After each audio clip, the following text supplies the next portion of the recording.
Hello, this is Mitch King with the Thursday evening, November 19th, 2009 Daily Stock Report.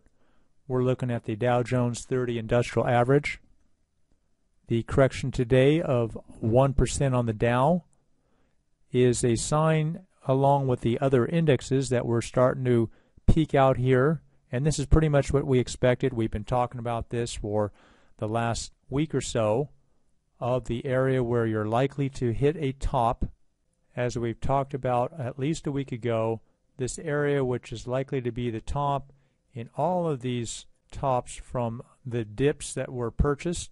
And here's the area where we were last purchasing the stocks, quite a few stocks long.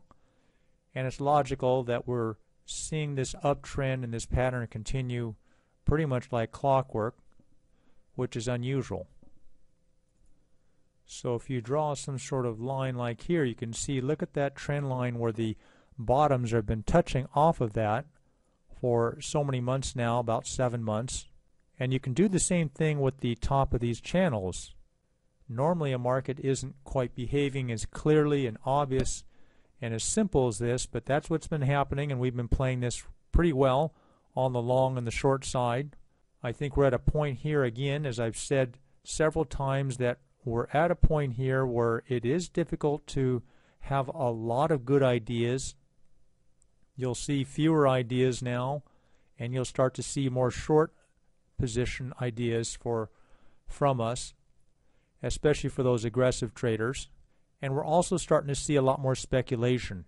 So this is definitely a time where the market is vulnerable on a short-term basis.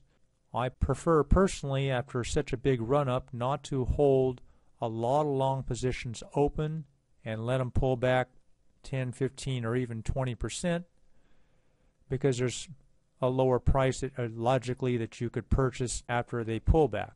So if that moving average continues down, it would look like something possibly like that, maybe even a steeper decline. But either way, this would be the area where you're looking to buy on that dip, and you're trying to find the next high probability setup for a lot of stocks is likely to be at the bottom of this pullback that has started the last few days. There will not be a lot of ideas coming along. We're just going to be pickier and just going to be more patient. It's a lot harder to find high probability ideas. Still not a great time to do a lot of shorts. We're just starting to see a few of the overpriced, a little more aggressive trading type of short positions. So you're going to spend a lot of time on the sidelines in cash, and that's the most difficult for the fairly newer traders or investors to be. I realize that you want to be always working your money, but there's not always great ideas ready that deserve your money. Here's the Nasdaq Composite. Took a much sharper drop than the other indexes, with the downgrade in Intel and the semiconductor stocks. The Nasdaq was down over 2% at one point, rebounded to close down 1.63%. Let's go over a few stocks. Here's BIIB, a small short position. We played this on the long side, and now on the short side it's starting to turn over really gradually, and looking for just a couple dollars profit on this. Here's CMG, still my favorite trading stock on the long and short side. Nice correction here. Probably getting out of this tomorrow or Monday, which would be Friday or Monday. Very likely to see a little bit more of a dip and a good opportunity to take your money and run. Realize that's only 5 or 6% profit, but you know, we really didn't come into this with expectations of a high profit. We just came off the long side from 81 or just under 81 to just under 90, so there was a good 11% on that. I think that was 11.5% on the long side. So now we're on the short side. Here's a look at STT, starting to try to make a bottom here, pull back here today, probably a little bit more, looking for a gradual uptrend. I think this is a bottoming process, going to take a while.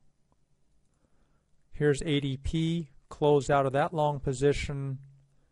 It's been real strong, very likely to see this pull back.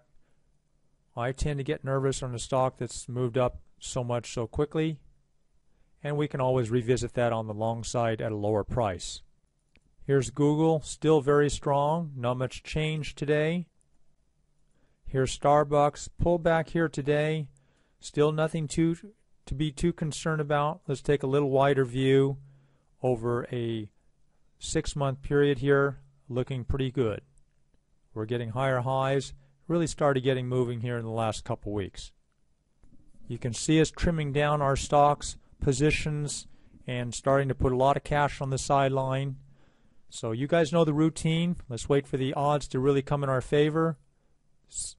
Don't build long, don't build a lot of positions, and don't get leveraged. We'll talk to you this Sunday night.